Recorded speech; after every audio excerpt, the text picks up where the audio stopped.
संस्कारी बहू की मॉडर्न सास। प्रिया की सास हाथों में रेड वेस्टर्न ड्रेस लेकर प्रिया की ओर आ रही हैं। लो, इसे पहन लो और बात खत्म करो। नहीं मम्मी जी, मैं ये नहीं पहनूंगी। क्या कहा तुमने?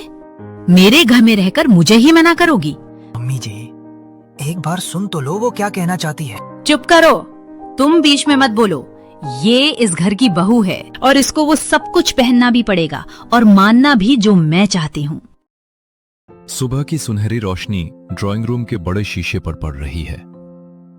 शीशे के सामने खड़ी हैं प्रिया की सास नीरा, जो आज खुद को किसी साधारण सुबह के लिए नहीं बल्कि जैसे किसी नई शुरुआत के लिए सजा रही हैं।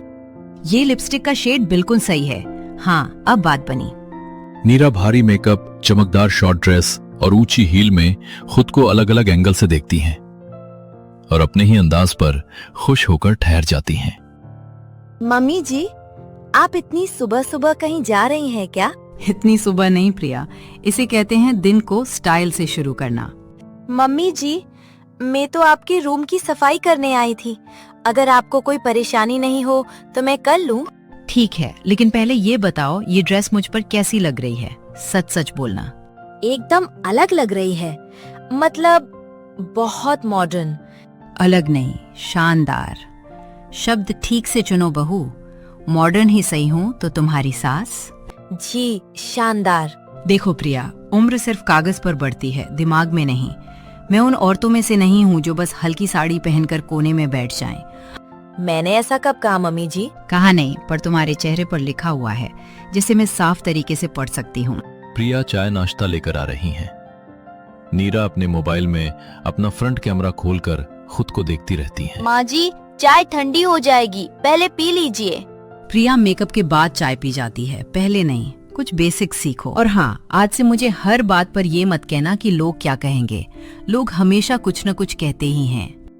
मैंने अभी तक तो कुछ कहा भी नहीं। अच्छा है, मत कहना, क्योंकि मैं सुनने वाली नहीं हूँ। आप खुश हैं तो ठीक है। सिर्फ खुश नहीं, बहुत दिनों बाद अपने जैसी लग रही हूँ। प्रिया समझ नहीं पा रही कि ये सिर्फ सजने संवरने की बात है या घर के नियम सचमुच बदलने वाले हैं। उसी दिन शाम को नीरा अपने न्यू आउटफिट के साथ डाइनिंग टेबल पर खाना खाने के लिए बैठ जाती हैं। प्रिया किचन से खाना लेकर आती है। खाने की खुशबू फैल रही है और नीरा का ध्यान अब भी अपने लुक पर टिका है। प्रिया, वो कलर प्लेट मत रखो, आज व्हाइट वाली प्लेट रखो, मेरे आउटफिट के साथ अच्छी लगेगी। क्या अब खाने की प्लेट भी आउटफिट से मैच होगी? क्यों नहीं, जिंदगी में थोड़ा रंग होना चाहिए। ठीक है, अभी बदल देती हूँ। और सुनो, मेरा फोन स्टैंड कहाँ है? मुझे एक रील रिकॉर्ड करनी है। रील? और आप? हाँ, मैं।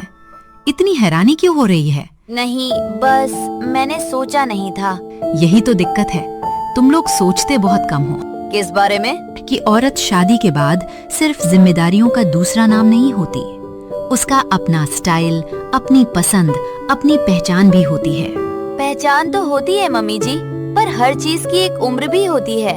ये किसने तय की? समाज ने, पड़ोस वाली सीमा ने, या तुम्हारी चुप्पी ने? आपकी दुश्मन नहीं हूँ, बस डर लगता है कि लोग बातें करेंगे। लोग तब भी बोले थे जब मैंने नौकरी की थी, तब भी बोले थे जब मैंने कार चलानी सीखी थी। अब अगर मैं हील पहन लूं तो भी बोलेंगे। तो मैं उनके हिसाब से क्यों जीऊं? आपकी बात गलत नहीं है, तरीका थोड़ा नया है, इसलिए समझने में समय लगेगा। समय लो, पर मुझे रोकना मत। मैं रोक नहीं रही, बस घर में सबको धीरे धीरे आदत हो जाए तो अच्छा है। सबको आदत हो जाएगी। घर की बहू पहले घबराना बंद कर दे। प्रिया और उसके सास के बीच हुई बातों को लेकर प्रिया के मन में ढेरों सवाल उठने लगे, जिनका जवाब जानने के लिए वो नीरा के बेडरूम में चली जाती है। मुस्कान रूम में आती है और देखती हैं कि नीरा हाथ में फोन लेकर रील बनाने की कोशिश कर रही हैं। प्रिया सुनो, अगर मैं बोलूं 50 is the new 20 तो कैसा लगेगा? थोड़ा ज्यादा नहीं हो जाएगा? ज्यादा नहीं, याद रह जाएगा। आप सच में ये सब पोस्ट करेंगी? सिर्फ पोस्ट नहीं, नियमित करूंगी। Fashion, fitness, confidence. पापा जी को पता है? तुम्हारे पापा जी को अभी सिर्फ इतना पता है कि उनकी पत्नी आज बहुत अच्छी लग रही है, बाकी वो मना नहीं करेंगे। उन्होंने ऐसा कहा? नहीं, अभी तक देखा नहीं है, पर कहेंगे जरूर। माँ जी, आप बहुत भरोसे से बोलती हैं। क्योंकि मैं डर के नहीं, तय करके जीती हूं। ये सिर्फ कपड़ों की पसंद नहीं, नीरा के भीतर दबे किसी लंबे इंतजार का खुल्ला है। प्रिया पहली बार महसूस करती है कि सास के इस नए रूप के पीछे शायद पुरानी अधूरी इच्छाएं छिपी हैं। प्रिया गैस पर पराठा सेक रही है। नीरा वुडन चेयर पर बैठी हैं। काम के बीच बातचीत अक्सर सच के करीब चली जाती है। पराठे की सौंधी खुशबू के साथ अब शब्दों में भी खुलापन आने लगा है। मम्मी जी, एक बात पूछूं, बुरा मत मानिएगा। आपको अचानक ऐसा बदलने की जरूरत क्यों महसूस हुई? अचानक? तुम्हें अचानक लग रहा है? मुझे तो बहुत देर हो चुकी लग रही है। मैं कुछ समझी नहीं मम्मी जी। मतलब ये कि मैंने सालों तक सबकी पसंद पहनी, सबकी सुविधा देखी, सबके हिसाब से चली। पहले अपने मायके में, फिर शादी के बाद इस घर में। लेकिन आपने कभी जताया नहीं। क्योंकि हर बार लगा अभी नहीं, बच्चे छोटे हैं अभी नहीं, घर की हालत ठीक नहीं अभी नहीं, सास बीमार हैं अभी नहीं, और देखते देखते आधी जिंदगी निकल गई। तो आज आपने तय कर लिया? हाँ, आज नहीं, कई रातों से तय कर रही थी। आज बस पहन लिया। आपको डर नहीं लगा? बहुत लगा, अभी भी लग रहा है, पर डर छिपाने से कम नहीं होता, उससे आगे बढ़ने से कम होता है। मैं आपको देखकर सोच रही थी, आप बस दिखावा कर रही हैं, लेकिन अब लग रहा है कि आप कुछ वापस ले रही हैं जो आपका था। सही समझी, मैं अपनी उम्र नहीं छीन रही, मैं अपनी पहचान वापस ले रही हूँ। शायद इसी वजह से आपका आत्मविश्वास इतना अलग लग रहा है। आत्मविश्वास मुफ्त नहीं मिलता प्रिया, बहुत सालों की चुप्पी देकर खरीदना पड़ता है। ये वही नीरा है जिन्हें उसने हमेशा घर संभालते, सबके लिए सोचते और खुद को पीछे रखते देखा था। आज पहली बार वो उनके भीतर की स्त्री को सुन रही है। प्रिया ने रात को हुई सभी बातों को अपने मन में दोहराया और खुद से एक सवाल भी किया, क्या उसको मम्मी जी का साथ देना चाहिए या नहीं? अगली सुबह प्रिया तैयार होकर नीरा के बेडरूम में आ गई, जहां नीरा आज फिर एक और न्यू वेस्टर्न ड्रेस में नजर आई। अगर मैं आपकी मदद करूं तो आप क्या करेंगी? सबसे पहले मेरा एक अच्छा सा वीडियो बना दो, रोशनी सही हो, एंगल सही हो, और मैं बेवजह बूढ़ी ना दिखूं। आप बूढ़ी नहीं दिखती, बस अलग दिखती हैं। ये अलग शब्द तुम बार बार बोल रही हो, इसे बदलो। ठीक है, आप बोल्ड दिखती हैं, अब आई ना बात। लेकिन एक शर्त पर। क्या? आप मुझे भी थोड़ा कॉन्फिडेंस सिखाइए। कॉन्फिडेंस सिखाया नहीं जाता, जगाया जाता है। शुरुआत आज से करो। आज तुम अपनी पसंद की ड्रेस पहनोगी, सिर्फ सुविधा वाली नहीं, और बाल हमेशा की तरह बांधोगी नहीं। मम्मी जी, मैं इतनी जल्दी नहीं बदल सकती। मैंने भी एक दिन में नहीं बदला, बस पहला कदम एक दिन में उठाया। दोनों की आवाजों में अब टकराव कम है, साथ ज्यादा। रसोई की छोटी सी जगह में पीढ़ियों के बीच एक नया रास्ता बनता दिख रहा है। अगली सुबह अब पूरी तरह जाग चुकी है। घर की पहली असहजता धीरे धीरे एक योजना में बदल गई है। कैमरा तैयार है, रोशनी सही है, और नीरा अपने नए रूप को दुनिया के सामने रखने के लिए लगभग तैयार खड़ी हैं। प्रिया, फोन सीधा पकड़ो, नीचे से मत लेना, मैं डरावनी लगूंगी। ठीक है, आप बस नेचुरल रहिए मम्मी जी। मैं हमेशा नेचुरल ही रहती हूँ। सब ठीक है, आप बहुत अच्छी लग रही हैं। अच्छा, रिकॉर्ड करो। नमस्ते, मैं नीरा हूँ, और अगर आप सोचते हैं कि उम्र बढ़ने का मतलब खुद को छिपा लेना है, तो शायद वक्त आ गया है ये सोच बदलने का। बहुत अच्छा, एक और लेते हैं, थोड़ा स्माइल के साथ, क्योंकि पहली टेक हमेशा वार्म अप होती है। मुझे पता था पहली टेक में तुम यही कहोगी। प्रिया के चेहरे पर अब झिझक की जगह उत्साह है। वो सिर्फ रिकॉर्ड नहीं कर रही, वो नीरा के इस नए अध्याय की पहली गवाह भी बन रही है। तभी बाहर मुख्य दरवाजे के पास चाबी घूमने की आवाज आती है। लगता है कोई आ गया। इतनी जल्दी? कौन हो सकता है? शायद रोहन, वो फाइल लेने आने वाले थे। अच्छा, तो फिर देखते हैं। नई सोच का पहला इम्तिहान घर से ही शुरू होता है। आप नर्वस हैं? मैं आपके साथ हूँ। बस यही चाहिए था, लेकिन कुछ भी हो, मैं पीछे नहीं हटूंगी। दरवाजा खुलते ही भीतर की हवा जैसे ठहर जाती है। नीरा अपने चेहरे की दृढ़ता संभाले खड़ी हैं, और प्रिया चुपचाप रोहन की प्रतिक्रिया पढ़ने की कोशिश करती है। रात की बात अभी खत्म नहीं हुई, बस सुबह की रोशनी में उसका अगला रूप सामने आने वाला है। अरे, तुम दोनों इतनी सुबह से यहाँ? सब ठीक है ना? हाँ, सब ठीक है। बस हम बात कर रहे थे। रोहन, तुम फाइल लेने आए थे ना? स्टडी टेबल पर रखी है। हाँ, वही लेने आया था। पर लग रहा है कुछ और भी चल रहा है। कुछ खास नहीं, बस मम्मी जी ने कहा था कि आज किटी पार्टी की तैयारी करनी है। ओ हाँ, माँ तो सुबह से उसी मूड में होंगी। मूड नहीं, इस बार शायद फैसला कहो। मतलब? उन्होंने कहा है कि आज मुझे उनके हिसाब से तैयार होना होगा। तो हो जाओ ना, पार्टी ही तो है, कोई बड़ी बात नहीं। बड़ी बात तब बनती है जब किसी को उसकी मर्जी के बिना बदला जाए। माँ बस चाहती हैं कि घर की बहू स्मार्ट लगे। इसमें गलत क्या है? स्मार्ट लगना और किसी और जैसा दिखना दोनों अलग बातें हैं। तुम फिर से बात को दिल पर ले रही हो। और तुम फिर से बात को हल्का कर रहे हो। मैं झगड़ा नहीं चाहता, बस सुबह सुबह शांति चाहता हूँ। कभी कभी शांति चुप रहने से नहीं, सच बोलने से आती है। अच्छा, मैं अभी कुछ नहीं कह रहा, माँ से बात हो जाएगी। रोहन ने अपनी समझदारी दिखाते हुए उसने टकराव टाल दिया है, खत्म नहीं किया। नीरा और प्रिया एक दूसरे को देखती हैं। दोनों समझ जाती हैं कि असली सुबह अभी शुरू हुई है। सुबह का घर बाहर से शांत है। प्रिया के चेहरे पर घबराहट उतरती है, जबकि सास के चेहरे पर निर्णय पहले से लिखा हुआ है। ये क्या पहन रखा है तुमने? इतनी फीकी सलवार में कौन किटी पार्टी में जाता है? मम्मी जी, मैंने सोचा था सादा और साफ पहनना ठीक रहेगा। सादा? नहीं, आज तुम वही पहनोगी जो मैं कहूंगी। मेरे रूम में जाओ अभी। मैंने एक न्यू वेस्टर्न ड्रेस ऑर्डर करके मंगवाई है, खास तुम्हारे लिए। तुम वो पहनो। सास के कहने पर प्रिया रूम में जाती है और न्यू वेस्टर्न ड्रेस पहनकर बाहर आ जाती हैं।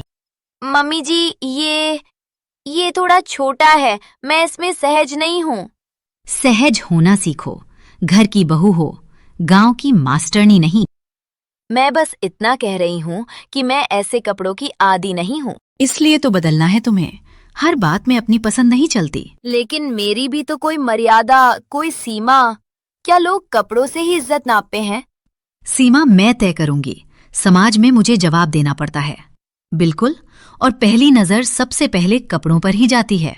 मैं अच्छा व्यवहार कर सकती हूँ, ठीक से बात कर सकती हूँ, वही काफी नहीं है? नहीं, आजकल छाप बनानी पड़ती है, और तुम्हारी छाप अभी तक बनी ही नहीं। मैं कोशिश कर रही हूँ मम्मी जी। कोशिश नहीं, आज नतीजा चाहिए। और गहने भी पहनना। गहने बहुत भारी और बहुत चमकीले हैं, मैं नहीं पहन पाऊंगी।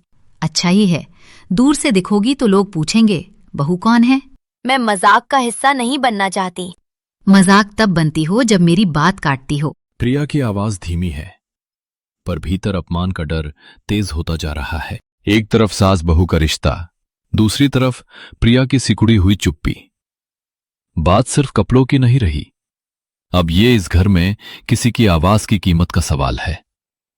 दोनों की आवाज सुनकर पड़ोस की आंटी सविता भी आ गई। अरे नीरा बहन, क्या बात है जो आज सास बहू की बातें पूरा मोहल्ला कान लगाकर सुन रहा है? बहुत अच्छा हो रहा है। मैं बहू को लोगों के बीच दिखने लायक बना रही हूँ। दिखने लायक? वह अभी भी ठीक ही दिख रही है। नहीं, मम्मी जी बस कह रही थी कि पार्टी के लिए अलग तरह से तैयार होना चाहिए। तुम्हें तो हर बात में दिक्कत निकालनी है। और तुम क्या चाहती हो प्रिया? साफ साफ बोलो। मैं ऐसे छोटे और चमकीले कपड़ों में सहज नहीं हूँ। देखा, यही दिक्कत है। हर बात में मैं सहज नहीं हूँ। किसी का असहज होना दिक्कत नहीं, संकेत होता है। संकेत ये है कि बहू को अभी घर के तौर तरीके नहीं आए। या संकेत ये है कि घर को बहू की सीमा समझनी चाहिए। सीमा सीमा सीमा। प्रिया, तुमने घर को बहस का मंच बना दिया है। मैं बहस नहीं करना चाहती, बस अपमानित भी नहीं होना चाहती। अपमान? मैं तुम्हें ऊपर उठा रही हूँ। किसी को उसकी मर्जी के खिलाफ सजाना, ऊपर उठाना नहीं होता। अच्छा, अब तुम मुझे सिखाओगी कि समाज में कैसे रहना है। तुम्हारी वजह से ही इसकी हिम्मत बढ़ रही है। समाज में रहना और दिखावा करना दोनों एक बात नहीं है। मम्मी जी, अगर आप चाहें तो मैं अच्छा सूट पहन लूंगी, हल्का मेकअप भी कर लूंगी। नहीं, आधा नहीं चलेगा। आज पूरा वही होगा जो मैं कहूंगी। प्रिया समझौते का रास्ता देती है, लेकिन सास पीछे हटने को तैयार नहीं। अब यह सिर्फ औरतों के बीच की नोकझोंक नहीं रही। रोहन के आने से बात घर के संतुलन पर आ टिकती है। एक तरफ मां की सामाजिक छवि, दूसरी तरफ पत्नी की असहजता, और बीच में वो आदमी जो अब तक हर टकराव को टालता आया है। रोहन, तुम ही समझाओ अपनी पत्नी को, इतनी सी बात पर नाटक कर रही है। क्या हुआ अब? मम्मी जी चाहती हैं कि मैं वेस्टर्न ड्रेस पहनूं, पर मैं सहज नहीं हूँ। सहज नहीं है, सहज नहीं है। यही एक रट लगा रखी है, जैसे पता नहीं कौन सा पहाड़ टूट जाएगा। प्रिया, एक दिन की बात है, माँ का मन रख लो। मन रखना और खुद को मिटाना दोनों अलग बातें हैं। माँ, आप हर बात को इतना बड़ा क्यों बना देती हैं? क्योंकि तुम हर बड़ी बात को छोटा कहकर निकल जाते हो। देख लिया, यही सिखाया जा रहा है इसे। अपनी सास का कहना तक नहीं मान सकती। मुझे किसी ने नहीं सिखाया, मैं बस सच बोल रही हूँ। तो सच ये भी है कि माँ की पार्टी में उन्हें शर्मिंदा नहीं होना चाहिए। और मुझे शर्मिंदा होना चाहिए? मेरा वो मतलब नहीं था। रोहन, साफ कहो, आज इसे वही पहनना है जो मैं कह रही हूं। प्रिया, अगर तुम थोड़ा एडजस्ट कर लो तो मामला खत्म हो जाएगा। हर बार मैं ही एडजस्ट करूं? मेरी कोई जगह नहीं है क्या? जगह है, पर घर में सबके साथ चलना पड़ता है। साथ चलना पड़ता है या दबकर चलना पड़ता है? बहुत जबान चलने लगी है। इतनी ऊंची आवाज में बात कर रही हो रूम में, तो इसे बोलने भी नहीं देती होगी। बस अब काफी है, मुझे देर हो रही है। जो ठीक लगे जल्दी तय कर लो, मुझे और भी काम है। सब कुछ एक छोटे से कमरे में सिमट आया है। एक ड्रेस, एक निर्णय और रिश्तों की परतों में छिपी हुई शक्ति। जो बात सुबह तैयारी से शुरू हुई थी, अब अपमान और प्रतिरोध के बीच सीधी रेखा खींच रही है। प्रिया की सास हाथों में रेड वेस्टर्न ड्रेस लेकर प्रिया की ओर आ रही हैं। लो, इसे पहन लो और बात खत्म करो। नहीं मम्मी जी, मैं ये नहीं पहनूंगी। क्या कहा तुमने? मेरे घर में रहकर मुझे ही मना करोगी? मैंने कहा, मैं आपकी इज्जत करती हूँ, लेकिन अपनी असहजता के खिलाफ नहीं जाऊंगी। मम्मी जी, एक बार सुन तो लो वो क्या कहना चाहती है। चुप करो, तुम बीच में मत बोलो। ये इस घर की बहू है और इसको वो सब कुछ पहनना भी पड़ेगा और मानना भी जो मैं चाहती हूँ। मम्मी जी बस करो, सब लोग घर के बाहर सुन रहे हैं। नहीं, आज आवाज नीचे नहीं होगी। आज मुझे सुनना पड़ेगा और आपको भी। तो सुनाओ, क्या करना चाहती हो तुम? आज मैं भी तो देखूंगी आखिर किस हद तक तुम जाती हो। मैं वही पहनूंगी जिसमें मैं सम्मानित महसूस करूं। अगर इससे आपकी पार्टी में दिक्कत है तो मैं वहां नहीं जाऊंगी। प्रिया, बात को इतनी दूर मत ले जाओ। बात मैं नहीं ले जा रही, मुझे वहां धकेला जा रहा है। अगर तुम नहीं गई तो सबके सामने मेरी नाक कट जाएगी। नाक कपड़ों से नहीं, व्यवहार से कटती है, जो आप अभी कर रही हैं। अच्छा, तो अब तुम दोनों मुझे गलत साबित करोगी? मैं किसी को गलत साबित नहीं करना चाहती, मैं सिर्फ खुद को मिटाना नहीं चाहती। प्रिया की सास नीरा रेड ड्रेस लेकर खड़ी है और दूसरी तरफ प्रिया है। क्या प्रिया अपनी सास की बात को मान लेगी या नीरा को अपनी जिद छोड़नी पड़ जाएगी? इसमें आपकी क्या राय है? कमेंट करके जरूर बताएं। Thank you for watching UV TV।